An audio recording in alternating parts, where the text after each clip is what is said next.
Good evening, class. My name is Michael Salazar. I'm currently a technical support staff member here at FAU and also a member of the Management Information Systems Association. Joined here by a few of my colleagues. I'm going to go ahead and let them introduce themselves. Good evening, everyone. I'm Stephanie Alpert. I am a part of the Investors Association on campus, and I am also currently employed at Trump National Golf Club as a food and beverage manager. Good evening, everyone. My name is Justice Evans. I am a part of the Accounting Scholars Program here at FAU, and I'm currently a tax intern for RSM. Hello, everyone. My name is Mike Edwards, and I am currently an audit intern at PwC and a member of the AICPA. Hello class, my name is Parth Patel. I'm a marketing director for a sports agency, and I'm also a graduate teaching assistant here at FAU. So I came here tonight with a question for you guys. Who here has been involved in a group project, whether it be at work or at school, that has had that one guy who didn't contribute anything to the group project? A lot of hands going up. All right, I can definitely relate to you guys. While I was in my undergrad here at FAU, I was in a programming class where we had to create a program, and I had this one specific teammate that he decided not to do anything. He disappeared like after the first 2 weeks in class, left me and my other teammates to pick up the slack where he left off. If only I were able to communicate effectively with him and the professor, I could have avoided all this. But I'm a reflective communicator by nature, so I don't like causing conflict. I kind of had like the it is what it is mentality with this. So why even bring this up? Because you guys, modern business leaders, need to possess exceptional problem solving, communication, and leadership skills in order to effectively work in team environments to avoid conflict. So we did some research, my team and I, from chapters 3, 9, and 10 of our assigned readings, Hamilton, and we came up with a few tips for you guys so that you don't end up in the same situation that I did. We're going to start off with effective communication, relationship building, communicating as a leader, conflict resolution, how this relates culturally and interculturally, and we're going to end with everyone's favorite game, Kahoot. So I'm going to go ahead and start with effective communication. So before we can even talk about communication, we have to talk about where we are going to be communicating in a group. So I chose to pick the small group because most of you guys in this room can relate to a small group rather than a large group. So the 3 characteristics of a small group is that they consist of a small number of people who meet face to face, who are all working together to achieve a common goal. So a good example of a small group is actually this group and your guys' group as well. When we were doing this project, it obviously consists of 3 to 5 people, but we would meet face to face except for a few times where some people had to join over FaceTime, and we're all working towards the common goal of getting an A on this presentation. So now that we know what a small group is, now we can get into some key characteristics of effective problem-solving teams, with the first one being effective problem-solving teams are well prepared when they come to meetings. So if you show up to a meeting without any knowledge of what's going on, you're not going to be able to provide anything beneficial to the group. So according to Hamilton, groups who are prepared and well organized, they're able to be more beneficial and provide more knowledge to the conversation. So our second characteristic is that effective problem-solving teams receive periodic training in problem solving. So for example, John Deere in the early 1990s, they were experiencing high losses. So the upper level executives of John Deere decided to retrain the employees in problem solving, and then by doing so, they were able to cause fewer customer complaints and then boost their sales. The third characteristic is that effective problem solving teams examine assumptions and opinions before selecting solutions. So for example, if I were a member of a team and we were all trying to decide on one solution, so the first solution comes out, if we all pick that solution, we have no room for other solutions to choose from, and this is not good because we have to be able to weigh the pros and cons of each and make sure that every team member has the opportunity to contribute, which leads into my next point, which is effective problem-solving teams avoid groupthink. So what is groupthink? Groupthink is an uncritical way of thinking that limits the creativity of the group. So to put this in easier terms, let's say I'm a member of a group and I decide to say a solution. Everyone agrees with me because they don't want to be the person that is going against what I'm thinking, and they basically don't want to start like a controversy. They kind of just like, let's do this, the first thing that pops up. And it's not beneficial because most of the groups, they should be able to be creative and hear everyone's point of view on the topic at hand. So now we're going to get into the basic problem-solving procedure. According to the textbook, John Dewey, the famous philosopher, came up with this 6-step process, which starts with defining a problem, researching and analyzing the problem, establishing a checklist of criteria, listing possible alternatives, evaluating the alternatives, and then picking the best alternative. So we're gonna start with the first one, which is define the problem. Why are we in the group in the first place? What are we trying to achieve? Most people overlook this step because they think that everyone knows what we're trying to accomplish. So by not skipping this step and making sure that every team member is on the same page, it's best to, or you can best ensure that everyone moving forward will be on the same page with what needs to be done. For our second step, it's to research and analyze the problem at hand. So, for example, in the textbook, I know there's an example of a power plant and some sort of decision related to the power plant, and so all the team members had to look up the laws relating to the power plant and like if any other companies have had any issues with this before moving on and establishing criteria. Which leads me into my third step, which is establish a checklist of criteria, which can be broken down into two types of criteria: task and operational. Task directly affects the problem, and operational is more of like a procedural thing for the group. So for example, let's say we're trying to select the employee of the year. We would say that the employee of the year has to have worked for 5 years, gotten 2 compliments, and no absences. That would be task. And then operational would mean that this selection process would have to be done within 2 weeks, and then 50% of the managers would have to agree on this candidate, or 60%. So for step 4, it's to list possible alternatives. The easiest way to put this is that the group needs to brainstorm and list as many ideas as possible. We're looking for quantity over quality here, just throwing out anything so that you have a list that you can directly correlate to the established list of criteria, and then you can further narrow it down in step 5, which is to evaluate each alternative and choose which one best correlates with your criteria. So this is why establishing a checklist of criteria is extremely important, because once you get to these next steps, it relies on step 3. And for problem solving step number 6, it's to select the best alternative, which can be done by either a consensus or voting. And yeah, that concludes the basic problem solving procedure. I'm gonna hand it off to Stephanie so she can explain a little bit more about how relationships can affect conflict. Thank you, Michael. All right, hello everybody. So let's talk about relationship building and how it affects everyone in the workplace. So building and maintaining relationships. By building and maintaining relationships, we're actually able to avoid conflict in the workplace, and how we build relationships along with the effect they have on job quality are important hallmarks to strong leaders. So we're going to start off by the quality of relationships and how they affect the following, and we're going to start off by talking about job satisfaction. According to our Hamilton textbook, they say that the researchers found that job satisfaction actually spills into overall life satisfaction. So if you are unsatisfied in your job, odds are in your life you will also be as dissatisfied as you are professionally and personally. Now, one way to avoid this is to realize that trust is one of the major components to running a smooth business and having and developing relationships in the workplace. If you do not have that relationship or connection with your coworkers or your boss, they will likely not trust you, and vice versa. And relationships do allow us to understand other people and how they best communicate. And if we don't have that relationship or connection with our coworkers, that prohibits our ability to meet their communication needs, which in turn will create conflict between the sender and the receiver. Anyone that has actually worked in a job that has not been 100% satisfied with it will understand this completely, and we're talking about absenteeism. So absenteeism, defined in the dictionary, is the practice of staying away from work and school without having good reason.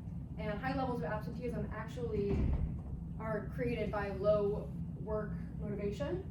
So if you don't have any reason to want to go to work every day, or you don't have the relationship with people where you care to go and see them, you're going to keep calling out, and that can lead to you getting fired or demoted. And that turns into high turnover for the business, which looks bad on the organization, and it looks bad for anyone trying to hire you. Going along the lines of absenteeism, creativity, innovation, and productivity levels will all deplete if you don't have the job motivation there. And if you don't have a tight-knit group of people in your work environment, let's say something goes on in the discussion and there's a new job that's opening up, or a new position, or new procedures are getting implemented in the company. Because you don't have that connection with everyone else, you're missing out on these things, and that's going to lead to your lack of commitment for the organization, and eventually lead you to find another job where you feel more comfortable. 40% of newly hired managers actually don't last in their jobs more than 18 months because they fail to harness these relationships with their employees. Now that we've realized how relationships can affect our work environments, we're going to discuss the keys to building and maintaining them. The first step you want to do is to make your expectations clear. So all relationships going in, each person has expectations for the other people along with the job in itself. So if the employers, employees, and the customers start off with strong, clear expectations, this will only help to improve job quality and develop stronger relationships. We also want to make sure that we're making use of reciprocal nature. Now, what do I mean by this? So reciprocal nature, all interpersonal relationships have this. No one ever actually said, if you help me, I'll help you. But if the way you communicate towards people is the way you assume they're going to communicate back to you. And through reciprocal nature, relationships will continue to grow. Next, you want to make sure you're maintaining mutual trust and respect. This is one of the most important components. It is very important between manager and employee relationships as well. If 72% of employees actually believe that their management is taking advantage of them, while 66% of employees do not trust their management. And a way for all of us to avoid this, we need to remember that relationship building is a must. Now, we also want to make sure we provide feedback and self-disclosure when appropriate. If we do not, it will make relationships stagnate, and we want to make sure we don't provide too much or too little feedback and self-disclosure, otherwise it can actually harm your relationship. Also, what are ICTs? ICTs are information and communication technologies. These have good and bad to them. So the technologies that we're using, you can build strong relationships through emails, blogs, social media. However, because these internet mediums are a lot less rich than face-to-face, it can cause issues between the sender and the receiver, and things will get misinterpreted along the way, so we have to make sure we're using ICTs very carefully. Now that we understand how to effectively build and maintain relationships and the best way to do them, I'm going to pass this over to Justice so she can discuss with us how to build strong work communication as leaders, strong leadership in the workplace. Sorry. All right, hi guys, thank you, Stephanie. So, leadership. How can you be a great leader in your work environment? So let's discuss that. To be an effective leader, you are going to need knowledge of different leadership techniques, and that's going to help you in different work environments or situations, and then it's also going to help you in conflict resolution.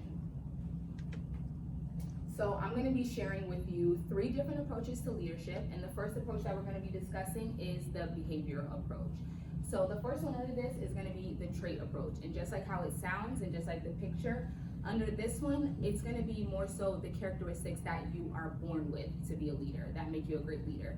And from the book, Kirkpatrick and Locke, they came up with 6 characteristics that if you possess either some or all of these, you're definitely going to be a great leader. And these 6 characteristics are going to be that you're trustworthy, that so people can believe in you, you're confident, you walk into a room, you might have an air about you, then you have cognitive ability, so you're good at problem solving. Then you have the knowledge of your business. You also have the motivation and the desire to lead. So do you want to be there, and are people inspired by you, And then are you goal oriented, and do you have the drive? The next behavioral approach is going to be the function approach. And with this approach, there's going to be everyone in the group can play a role in the leadership. So everyone has a role or a function that they play, and that's going to contribute to the success of the group. And then under this, you can look at it in 2 different ways. You could either be the leader if you are performing most of the functions in the group. So say there's 10 tasks at hand and you're performing 5 of those tasks, you're going to be looked at as the leader. But the second way to look at this is that the leadership roles can be shared. So that's going to be based on the task that you're doing or your function. So say that I am the person that's keeping everyone on schedule. At that point, when I'm telling you, okay, you need to get this done by this time, I'm gonna be the leader. But then say Stephanie, she's good with technical things. She could be the leader in the aspect of getting our PowerPoint done or whatever software that we're working in. The next approach that we're gonna be looking at is the 3-dimension approach. So with this approach, there's gonna be 3 different leadership styles under it. And the first leadership style is gonna be the authoritarian. So under this one, you're gonna be more of a dominant communicator. And this can work in certain work environments because say you're going to work and you're mechanical. You're just going there, you're there to get a task done. You might work with that authoritarian because they're gonna be telling you, get this done, and then you go home, you know? And then the next leadership style is gonna be democratic. With this one, the communication style is open and everyone's talking back and forth and they're contributing to the solution of the problem at hand. The third dimension is going to be the laissez-faire. So say everyone, the leader can look at everyone in the group and say, look, they've got it, they understand what's at hand. So they might sit back and look at you guys and write, all right, get it done, you guys. The next approach to leadership that we're going to be looking at is the situational approach. The first situational approach is situational contingency.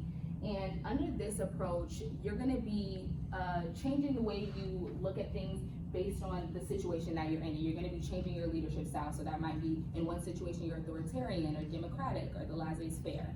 And to do this, you're going to need to understand the power that you have as a leader, the task that's at hand, and then the relationship that you have with your group members. And then when you do this, that's going to help you to understand if you're a low, least preferred coworker leader, or if you're a high, least preferred coworker leader. So we're going to shorten that and say low LPC leader or high LPC leader. So let me explain that to you. If you're a low LPC leader, you're going to be more authoritarian. So you might react negatively to someone that you least like in your work environment. But that's okay because the positive to that is you might be more task oriented. So that's why I have the picture of the military. You're going in, you're getting a job done, and that's what you're focused on. But if you're a high LPC leader, even if you may dislike someone in your work environment, you still react positively to them because you're more relationship oriented. So that can work positively in a research environment. The next situational approach that we're going to be looking at is situational leadership. So with this one, you're still adapting to different situations, but rather you're adapting to the people that you're working with. So you're adapting to your subordinates. And there's going to be 4 different leadership styles under this that you're adapting to. So the first one's going to be delegating. So under this one, the people that you work with, you're going to be able to delegate things out to them because they have the ability and they have the willingness. Then the next leadership style is going to be the participating. So under this, they have the ability, but they lack encouragement. So you need to motivate them, you need to push them, you know? Then the next one is going to be telling. So again, they have the ability, but this time they are lacking the knowledge. So they need you to tell them exactly step by step what they need to get done. And then the last one is going to be the coaching style. And with this style, you have your work cut out with you because they lack the willingness and they lack the ability under this. Now we're going to go into some more recent approaches that have been talked about, and the first one is going to be the transformational approach. So with this one, the leader they're inspiring the people that they're with. People are motivated to follow them, and that's why I have these 2 pictures of Martin Luther King Jr. He obviously motivated and inspired people that started the US Civil Rights Movement. And then a more recent one that I have is Steve Jobs, because I'm sure most of the people in the room have either tried an Apple product, you might have multiple Apple products. And then the next recent approach is going to be servant leadership. So under this one, you're looking at the people below them and you want to develop them, you want to empower them, you know? So I hope from this, I'm sure everyone in the room has one of these leadership techniques. So in any given situation, you can be a leader. Now I'm going to pass it off to my partner, Michael, and he's going to explain to you how leadership, communication, and relationships help with conflict resolution. Thank you. So now I'm going to talk about conflict resolution. I will begin by discussing 2 basic types of conflict as well as 5 different strategies that can be used to resolve conflict. So basically conflict, as everyone knows, is a disagreement between a group of people. It could be whether just 2 friends arguing what to have for dinner that night, or it could be a company debating on if a new product launch will be feasible for the company or not. So by show of hands, have any of you been involved in some type of conflict in your workplace? Everyone, pretty much, everyone. No, I yield. So it's important to know that conflicts aren't necessarily harmful. They can contribute to further learning and further development of ideas. So they have some positivity to them if they are managed effectively. The two basic types of conflict are A-type and C-type. A-type is an emotional conflict. It sidetracks the group members from the issues at hand. This is basically a sentence that would come from a A-type conflict situation. You obviously haven't looked at our budget carefully enough. That design will be way too expensive. So how would that make you feel if your superior told you that that your idea is dumb, pretty much? Not happy, right? You're gonna be angry, you're gonna resent the superior, the company can potentially lose out on a product that could have been good and generated a profit for the company, but no one will know because your superior told you to end the idea. Now the next type of conflict is C-type conflict, which is more of a contributory conflict with everybody participating together and giving their insight on what they think should happen. So basically this is what a superior would say: this idea is a good start to a problem. Can it be designed to stay in our limited budget? So this leads into further thought and development of the product. He's not shooting the employee down, and he's basically telling them, keep going. And then the textbook mentions a term called devil's advocate, which is basically assigning a group member to point out disadvantages of a potential problem, which is good because then if you know the disadvantages, you're going to be able to prevent them in the future, which helps you out. There's 5 types of conflict strategies. The first one is avoiding, which is basically withdrawing yourself from any situation that might lead you into conflict. So basically if you're in a group and all your group members say, oh, I want to do this, but then you're like, oh, I don't want to do that, but you still go along with the group and do what the group wants to do anyways and not voice your opinion. Kind of like what he was talking about with groupthink, how you're not voicing your opinion, but you're just going with the flow. And then another conflict strategy is accommodating, which is giving in to the will of others. There's also compromising, which is basically a group vote for a decision, and it doesn't really take into everybody's opinion as well because it's not collective as much. And then another conflict strategy is competing. This is basically a superior telling you what to do, forcing you to do something. So it could be, maybe your boss is telling you to commit some fraudulent activity, but you don't want to do it, but then the boss also threatens you that he's going to fire you, and he could potentially tell other employers that, don't hire this person because he's not a good employee. So then you're forced to do that fraudulent activity because you don't want to lose your job, you won't be able to find another job. So that's that. And then the final conflict strategy is collaborating, which is grouping everybody's ideas together to form a consensus. So there's 3 outcomes of conflict. There's win-lose, which results from competition. This is the example I gave with the superior telling the employee, forcing them to do the job. So the superior is the winner in that case, and the employee that's forced to do the fraudulent activity could be a loser if he gets caught and winds up going to jail, getting fines, losing all his licenses. And then another outcome of a conflict is a lose-lose, which would result from compromise, accommodation, and avoidance.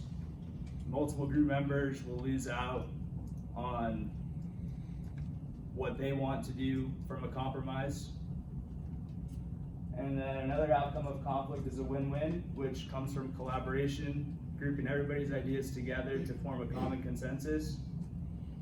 And with that, I'm going to let Parth talk about how all these previous topics can relate interculturally. Thank you. So I'm going to be talking about intercultural aspects in terms of cultural differences in the workplace. And so before I get into it, I'm going to define culture. So culture is defined as a customary beliefs, social forms, and material traits of racial, religious, or social groups as per Merriam-Webster. So just by a quick show of hands, who here has ever had to work in a group with people of different cultural backgrounds?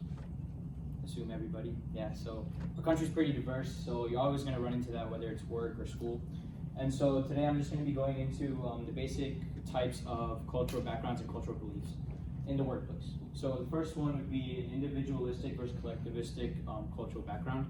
And so what an individualistic cultural background would be is someone who prioritizes the individual rights rather than the group rights or collaboration. And a collectivistic way of thinking is the exact opposite. So a collectivistic way of thinking would be like accommodating for others, not burning bridges, group first, teamwork. And so countries such as the United States of America, Canada, the UK, they fall more towards the individualistic cultural background type. And countries like Japan, India, a lot of Asian countries would fall under the collectivistic type of thinking. So by a show of hands here, who thinks that they possess an individualistic cultural background? Okay. And who thinks they possess a collectivistic cultural background? All right. So the next point would be low and high context cultures.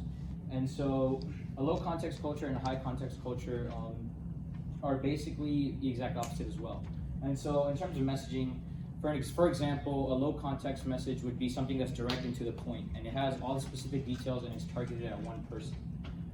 Whereas a high context message would be the exact opposite actually. It would be more broad, more general, it could be aimed at a group.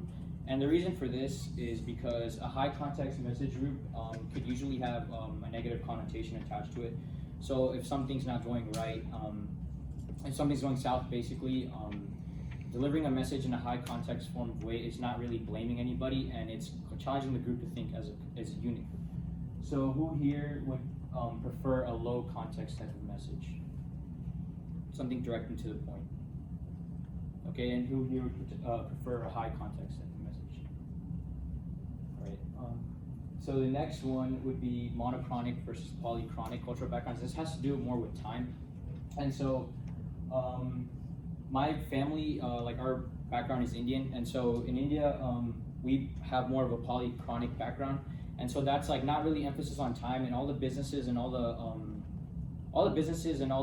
small companies, they're basically believe in a polychronic type of way, which is time. It's not really being punctual, but it's more accommodating for everybody and what works for everybody. So it's not really a fixated set of time. Whereas in the United States, it's always or the United States, Canada, Sweden, Great Britain, countries like this. It's more like be punctual, be on time, like a 9 to 5, everybody already knows the system. And so you can see how different cultures and different backgrounds like have a different way of thinking. So cultural differences in the background could have a positive and a negative effect in the workplace. And so one of these points being decisiveness. So in countries like the United States, Canada, decisiveness is big. So when making a decision in the United States, as the discussion is going on, the decision is being made. It's more quick, like you want to get the decision done and made. And in other countries, countries such as India, we believe that it's more of a, let's listen to every alternative first. And time is not really of the essence as long as we get the best possible decision made. And so many countries believe in many things, and a majority of the Asian countries also believe against decisiveness and more of listening at every possible alternative and making a decision that way. Assuming responsibility is also one big difference in certain countries. And so, for example, in a country like Sweden, one person assumes responsibility for that may be a positive or a negative thing, and that could be at any tier of management. In the United States, it's usually someone at the top tier of management, so like a CEO or a CFO. And in countries like Japan, it could be an entire team of people. So it can be entire group, it can be lower tier or high tier, as long as a collectivistic way of thinking.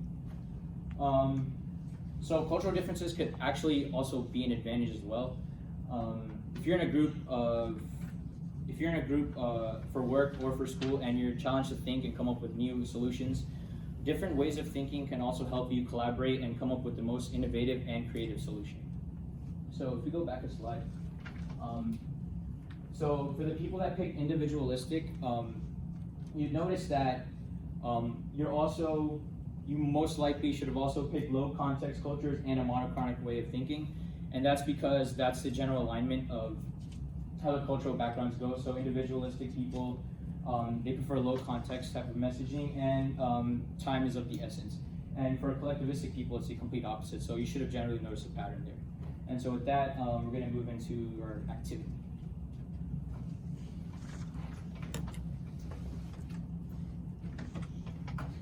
You can either go on your phone or your laptop, whichever is better, more convenient for you.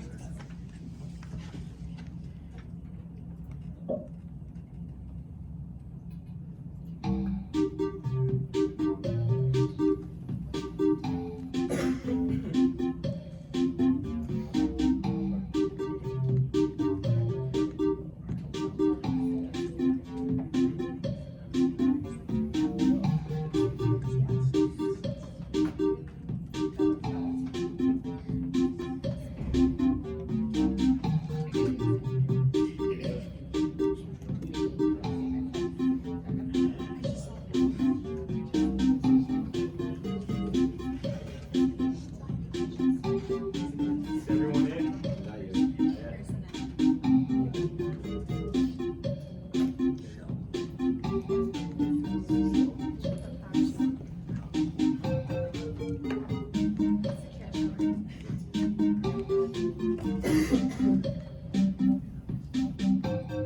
One person left.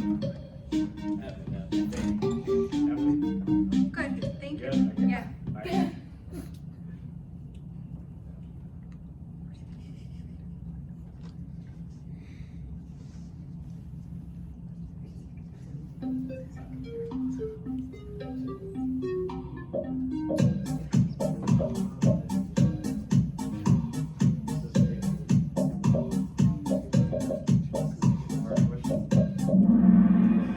Alrighty, what is one characteristic of a problem-solving team? They avoid groupthink. Good job, guys. Zach is in first place. What's Zach? Boy, keep it up.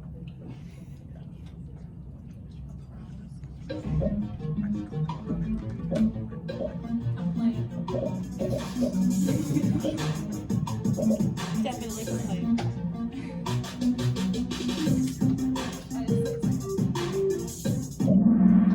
Which of the following is the problem-solving step that we discussed? Research and analyze the problem.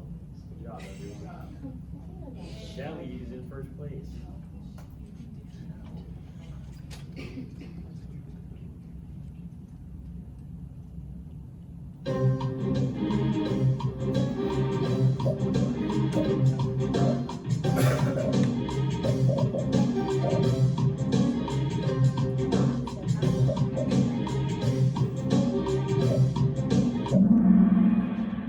Which of the following was not mentioned as a way to build and maintain workplace relationships?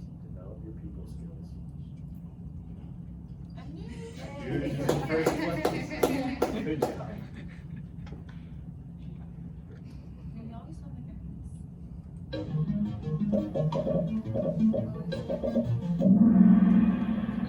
People from the United States have an individualistic culture.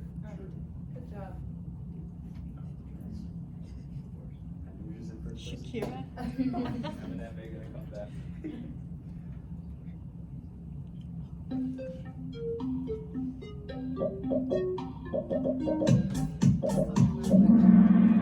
One of these options were not mentioned in the intercultural aspect, singular versus collaborative. And who's in first place again? Everyone pay attention.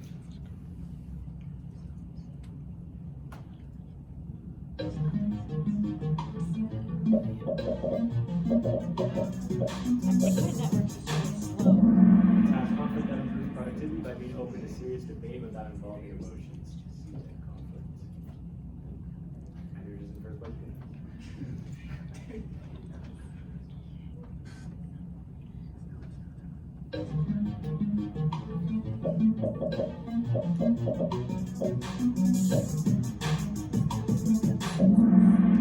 Specific decision, all members agreed to accept and reach through collaboration. That is a consensus. Good job. I'm usually in first place still. You can catch up. 2 more questions. ICT stands for Internet and Communication Technology. Information and Communication Technologies. Gotcha. You're just in first place still. Last question.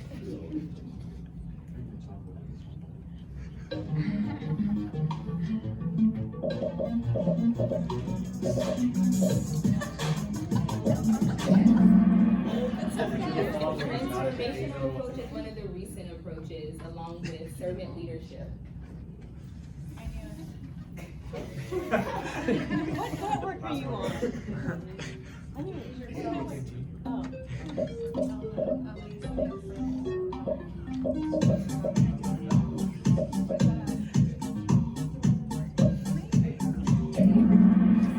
A lowly coworker is actually more task oriented. The high is more relationship oriented.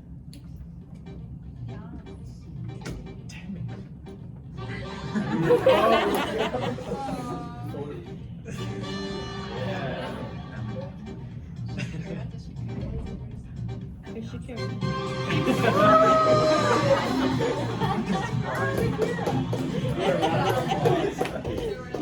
That's funny. I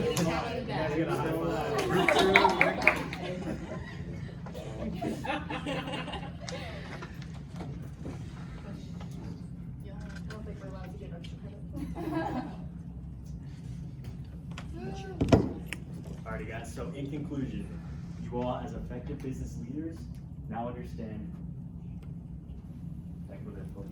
how relationship building and leadership relate to reduce conflicts in the workplace culturally and interculturally. So the next time you guys find yourself in a situation similar to mine, I hope you look back on this presentation and use these tips that we provided for you so you don't end up in the same situation.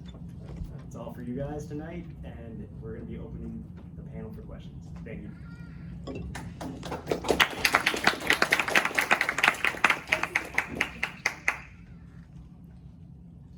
I have a question.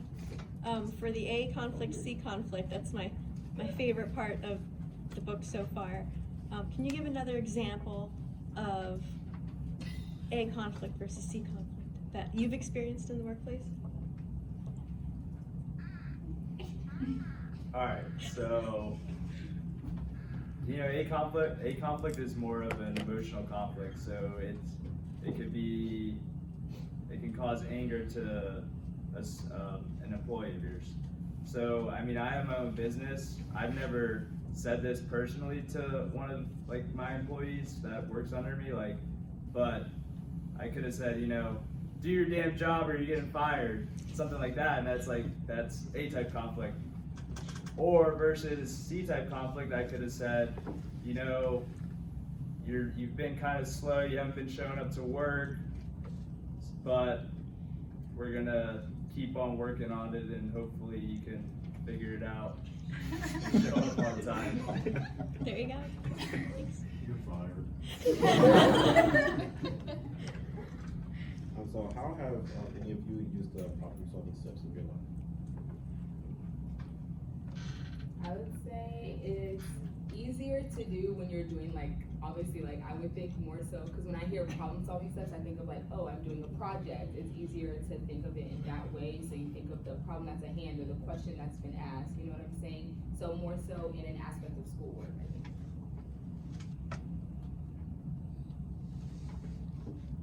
So you mentioned that you're a manager, right? Or any? Not. I made up the audit intern part because I wanted it to be a little more professional. I'm a boat captain. Do any of you guys manage? I manage. employees? I was a food and beverage manager at my last position. So what kind of what's basically your approach to leadership? Do you think you were an authoritarian leadership style, or democratic, or laissez-faire? Definitely not laissez-faire. I would say probably authoritarian. It took me a while. It was my first management job, so it took me a while to kind of figure out what my best style was. And I had to deal with banquets where we had 30 plus servers coming from other locations that I've never met before. And you kind of had to have a stern hand, because if you didn't keep an eye on them as like babysitting, they would go off and wander the property or steal something or, so I would definitely say authoritarian in the whole group. I know you mentioned absenteeism in your part, so do you feel like what you just mentioned kind of can play into that? Because in my experience at a job, like, I had a manager who, like, yes, you could call in if you were sick or whatnot, but even if you did, you would be written up, and if you did a second time, you'd be fired. So, unfortunately, at my previous job, we had a lot of seasonal employees, so if people just didn't show up, we couldn't technically fire them because we needed them. But my job right now, for example, there is a lot of absenteeism because they say, we don't want you to come in if you're sick, but if you don't show up if you're sick, they'll write you up and fire you. So I can definitely see where that plays in. My personal experience with absenteeism is I had a boss at my last job when I was managing that was awful.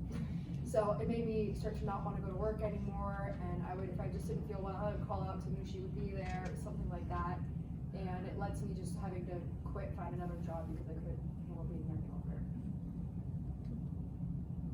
I think it just has to do with what type of work environment you want to build. So sometimes, like how she needed to quit, but for some people, they need that type of like help to be held accountable in that way, because if they're not, then they're gonna slack off. So sometimes it works for people. So, if you're the leader of a small group, doing a small group project, and you got one or more people on your group, they're just really quiet, they don't really want to participate. Do you think it's a good idea to work to try to get them involved? Or do you think you should just let them be at their comfort level and maybe give them time or gradually build them in? Well, I'd say like for like the first week of school, for example, like when most professors like announce the teams, it's kind of just like, I don't know who you are, but once like the semester gets into like rolling and then you kind of meet them and you can become friends with them. It also like depends on your personality, because if you're just like a mean person by nature and you're just like, yeah, do this, like I'm not gonna talk to you anymore. But me personally, like I'm like friendly, so I like making friends and stuff. So I feel like that would make someone who has like those characteristics more comfortable with like asking me like, what do you need me to do? Like, am I doing this right? And providing like constructive criticism and hoping that they don't take it as like, you suck, or like your work sucks. Nice. That answers the question. So being friendly and open to Yes. kind of pull them in. For me.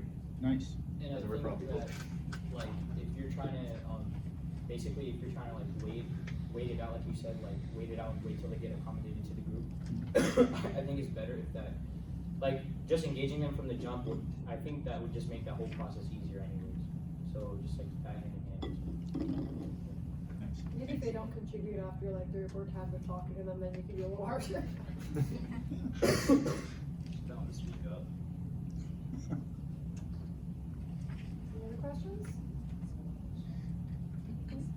That was a good round of All right, questions. yeah. Thank you guys.